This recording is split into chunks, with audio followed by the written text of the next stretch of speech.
وسیلہ بنانا، اس سے کیا مراد ہے؟ یعنی اللہ تعالیٰ سے دعا کے لیے وسیلہ بنانا جائز ہے۔ وسیلے کی ایک شکل ہے کہ اللہ میں واسطہ دیتا ہوں تجھے تیرے نبی اور محبوب محمد کا صلی اللہ علیہ وسلم کہ میری یہ دعا قبول فرما لے۔ یہ کوئی شرک وغیرہ نہیں ہے۔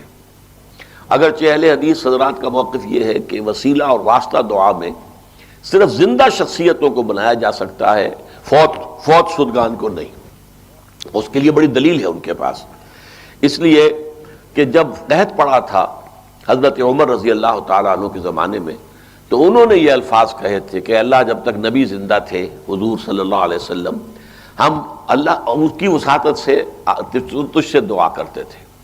اب وہ تو ہمارے اندر نہیں ہے، ہم حضور کے چچا عباس کو پیش کر رہے ہیں، ان کے وسیلے سے ہم دعا کر رہے ہیں کہ ہماری اس تکلیف کو دور فرما دیں۔ تو گویا کہ توسل جو ہے دعا میں وہ تو ثابت ہو گیا، اور اس لیے اس کو تو شرک کہنا جو ہے وہ تو پھر کوئی اگر کہتا ہے تو بہت بڑی زیادتی ہے۔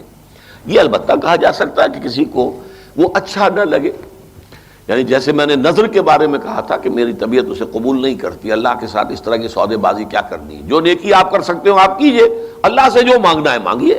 ان دونوں کو انٹرلنک نہ کیجئے کہ اللہ یہ کام میرا ہو جائے گا تو میں یہ 100 نفل پڑھوں گا، یا یہ ہو جائے گا تو میں اتنے غریبوں کو کھانا، یہ کام نہیں، یہ درست نہیں ہے، اگرچہ جائز ہے لیکن بس میری طبیعت اسے پسند نہیں کرتی۔ اسی طرح کا یہ معاملہ توسل جو ہے میں یہ سمجھتا ہوں کہ اللہ سے براہ راست مانگیے۔ کسی بھی ہستی کا یہ مقام نہیں ہے کہ اللہ تعالیٰ سے کسی درجے میں وہ بالا تر ہو اور اس کے حوالے سے کوئی بات کی جائے تو وہ ٹال نہ سکے، معاذ اللہ۔